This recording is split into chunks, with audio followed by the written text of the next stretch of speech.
sukacita itu pula kita mau menaikkan ungkapan syukur melalui pujian. Pujiannya luar biasa.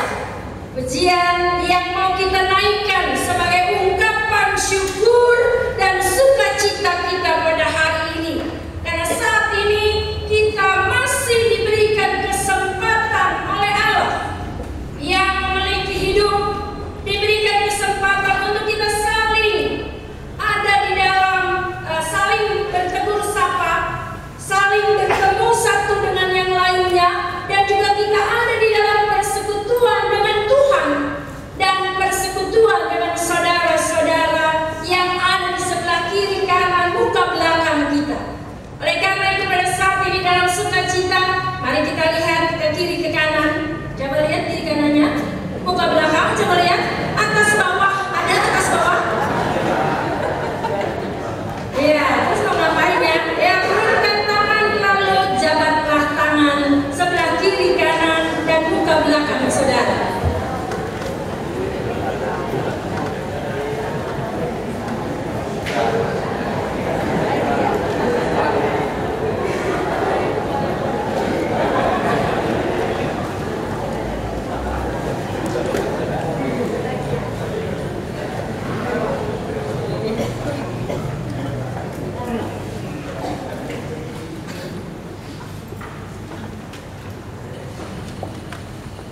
Jabat tangan itu seringkali kita lakukan.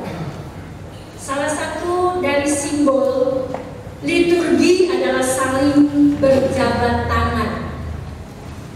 Dan yang di dalamnya ada makna. Makna berjabat tangan itu bukan hanya sekedar tangan ketemu tangan. Lalu biasanya kalau jabat tangan, kalau sudah biasa, kalau lama tidak bertemu, selain jabat tangan pakai apa ya? Bukan pakai amplop. Cipika-cipiki. Ya. Kok kayaknya agak afdol ya kalau rasanya sudah dekat, kemudian sekali nggak berjumpa.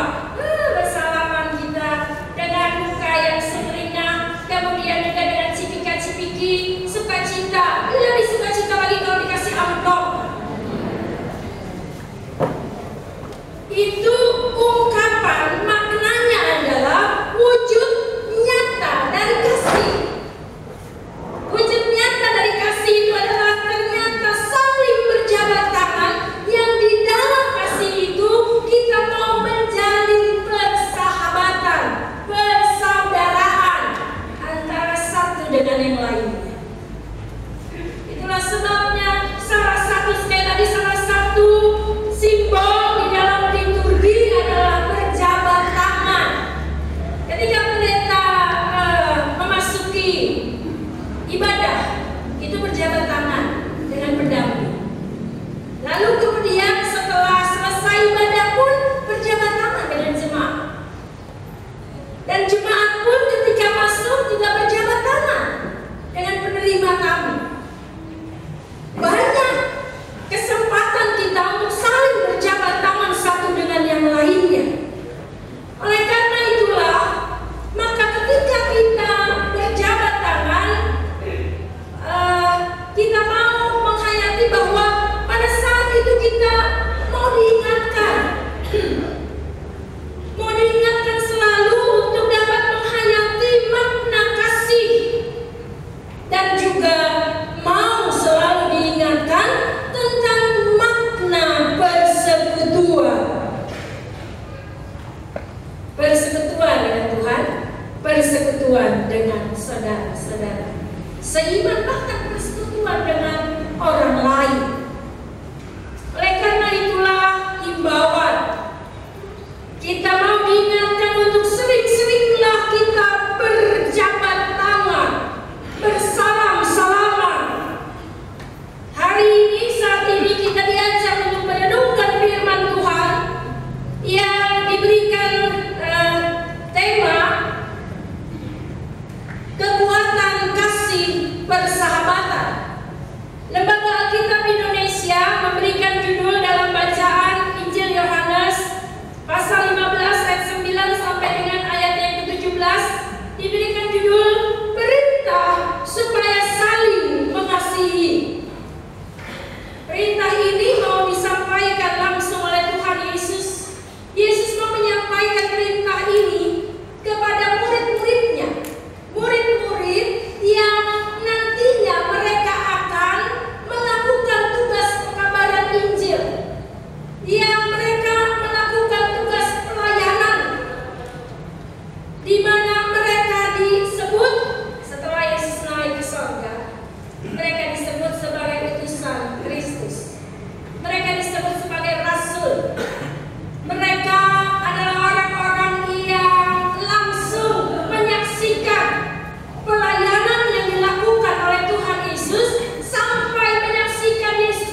Yesus katakan ayat 12 katakan, inilah perintahku, yaitu supaya kamu saling mengasihi seperti aku telah mengasihi kamu.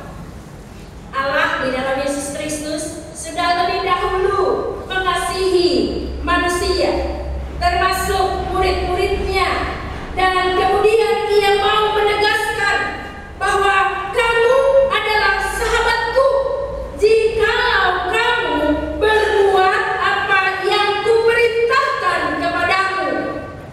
Jadi Yesus mau menempatkan murid-muridnya dikatakan bukan sebagai hamba, tapi Yesus mau menempatkan murid-muridnya pada posisi yang sejajar, menempatkan murid-muridnya sebagai sahabat. Tapi ada komannya, nggak titik sampai di situ. Yesus mau katakan, kamu adalah sahabatku jikalau kamu berbuat apa yang kuperintahkan kepadamu.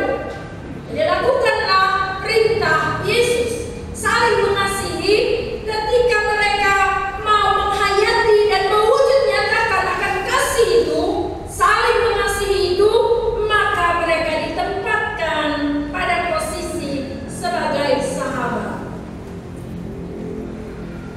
Bapak Ibu, saudara-saudari, anak-anak yang dikasihi oleh Tuhan Yesus Kristus, dalam hidup kita ketika kita menjalani kehidupan, sepanjang kita diperkenankan untuk hidup di dalam dunia ini, mengacu kepada apa yang kita mau renungkan, yang sekarang ini kita renungkan firman Tuhan tentang sahabat.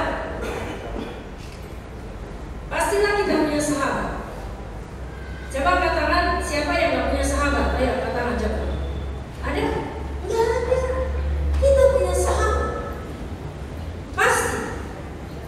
Dari yang teman-teman sepermainan, ya, di waktu kecil, di rumah tetangga sebelah menyebelah, bisa. Juga ketika kita sekolah dari tingkat taman kanak-kanak sampai pada saat sekarang ini, pastilah punya sahabat. Dan kalau berjauhan, itu pasti kangen-kangenan, ya, sahabat. Pernah dengar nggak lagu yang itu di sinetron? Lagu bersahabatan badai. Iya, hebat. Berarti kan nonton sinetron juga ya? Coba dilanjutin, bisa apa enggak sampai habis? Kenapa dibilang persahabatan itu bagaikan kepompong? Tahu nggak? Tahu nggak? Mau tahu? Mau tahu? Supaya dulu ya. Kepompong itu kan bentuknya mengerikan, gitu ya. Tapi di dalam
inisiatif untuk memilih siapa saja yang mau menjadi muridnya, memilih siapa saja yang menjadi sahabatnya. Dan di dalam pemilihan yang Yesus lakukan, Yesus katakan supaya kamu pergi dan menghasilkan buah, dan buahmu itu tetap. Jadi ketika ditempatkan sebagai sahabat, ada tugas yang harus dilakukan untuk pergi. Jangan hanya diam saja, tapi pergi dan kemudian lakukan sesuatu yang berkaitan dengan tugas pelayanan yang dipercayakan oleh Yesus itu kepada kita. Pada waktu itu kepada murid-muridnya, sekarang kepada kita. Dan yang kita lakukan itu dikatakan supaya berbuah, supaya menghasilkan, supaya membawa manfaat bagi banyak orang. Bapak, Ibu, saudara-saudari, anak-anak yang dikasihi oleh Tuhan Yesus Kristus, berkaitan dengan persahabatan, berkaitan dengan di dalamnya ada persekutuan kita dengan Allah di dalam Yesus, persekutuan kita dengan sesama kita, ibadah yang kita lakukan seperti sekarang ini adalah salah satu wujud nyata dari persekutuan itu. Kita bersyukur dan selalu bersyukur untuk keselamatan yang Allah boleh berikan melalui Yesus Kristus kepada kita. Jadi setiap kali kita beribadah seperti sekarang ini, maka kita diingatkan terus-menerus bahwa kita adalah orang-orang yang telah diselamatkan. Untuk itu kita mau menaikkan ungkapan syukur itu kepada Allah. Selain itu pula di dalam persekutuan yang sudah boleh terjalin ini, di tengah-tengah ibadah, merupakan kesaksian kita kepada dunia bahwa saudara dan saya adalah sahabat-sahabat Kristus yang mau menyaksikan bahwa kehidupan sahabat-sahabat Kristus adalah kehidupan yang mau didasari dengan saling mengasihi antara satu dengan yang lainnya. Bahwa kita mau menjalin kebersamaan, membangun persahabatan yang di dalamnya keseharian itu kita mau saling menyapa, saling memperhatikan, saling mendoakan, saling memberikan kekuatan, saling menghibur, saling memberikan motivasi, dan juga memberikan apresiasi, saling mengingatkan. Dan di dalamnya juga kita mau saling memberi diri, memberi rasa hormat, memberikan semangat, yang di dalamnya kita mau saling membangun satu dengan yang lainnya. Ada satu buku yang ditulis oleh budayawan Umar Khayyam. Judul bukunya Mangan Ora Mangan. Buntutnya apa ya? Mangan Ora Mangan kumpul. Artinya apa ya?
sebagai makhluk sosial dalam kepentingan bersama, maka kepentingan individu, kepentingan pribadi, kita mau paling tidak mau agak-agak geser-geser sedikit gitu ya, untuk dapat mau melihat kepentingan bersama itu. Jadi mangan orang mangan itu, tetapi kumpul itu penting. Dan inilah semangat yang mau kita hayati di dalam filosofi mangan orang mangan kumpul. Kita mau kumpul dan mau dipelihara.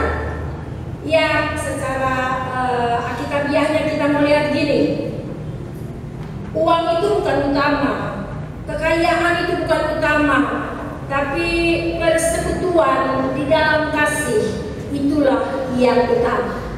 Dan gereja mau menjadi pelopor, gereja mau menjadi motivator akan hal itu di tengah-tengah masyarakat yang cenderung individualis, yang mengejar kebutuhan pribadi dulu, baru urusan lain belakangan, urusan orang lain belakangan.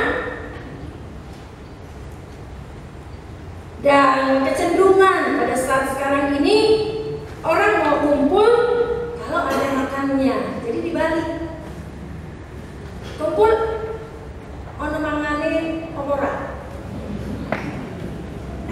Salah nggak ya saya ngomong? Salah, total. Yang hanya melihat, ya kecenderungan, coba lihat. Banyak kali kita lakukan itu. Yang hanya melihat HP-nya, bukan orang yang ada di sampingnya. Bangun tidur, nggak berdoa dulu, lihat HP, hop, pakai mata ketutup lagi, HP-nya yang langsung diambil. Dilihat dulu HP-nya, bukan istrinya atau bukan suaminya, HP-nya dulu. Smartphone-nya yang dilihat. Di jalan juga begitu kan, asik. Nggak melihat kiri kanan ke belakang, pas melihat ada kereta di depannya, mati. Telepon, SMS, lagi berkendara. Banyak yang kayak gitu ya. Kita yang di belakang, ini orang lagi ngapain sih ini di mobil, kok lamanya minta aku di jalan tol. Pas melihat, lagi pacaran dia PDKT. Tapi kita nggak gitu ya, nggak gitu ya, nggak pernah kok. Yang dilakukan itu, kita tidak lagi melihat keselamatan. Sebenarnya keselamatan diri sendiri sih, dan juga keselamatan orang lain.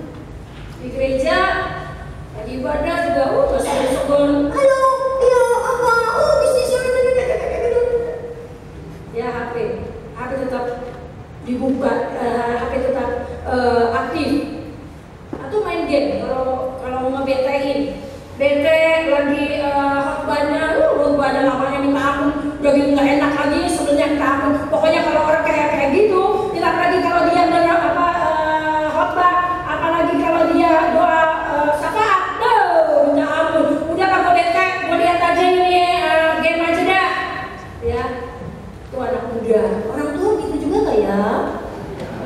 Enggak. Kalau nggak tahu orang. Saat ini kita diingatkan oleh firman Tuhan, makna relasi persahabatan antara kita dengan Yesus. Kita diingatkan oleh firman Tuhan pada hari ini, ketika kita mau mewujud nyatakan cinta kasih kita kepada Allah di dalam Yesus. Yesus katakan, aku telah mengasihi kamu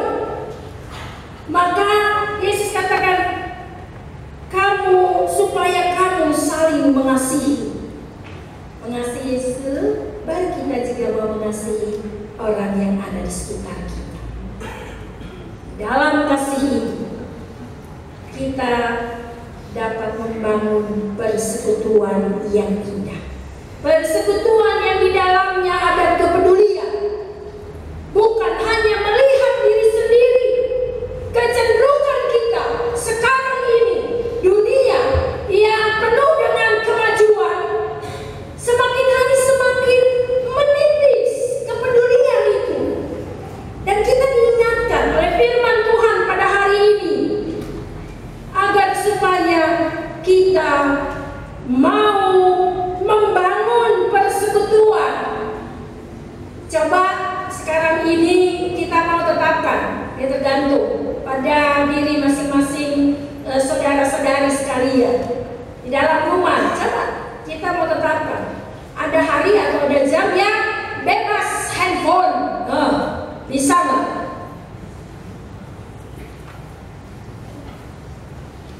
Ya, lalu kemudian coba main pandang-pandangan, sama suami atau suami istrinya, pun pandang-pandangan orang tua dengan anaknya, paling tidak di meja makan, ya. Karena sekarang ini kan mana ada waktu untuk sama-sama di meja makan. Tapi herannya banyak waktu untuk WhatsApp. Ada waktu untuk BBM-an.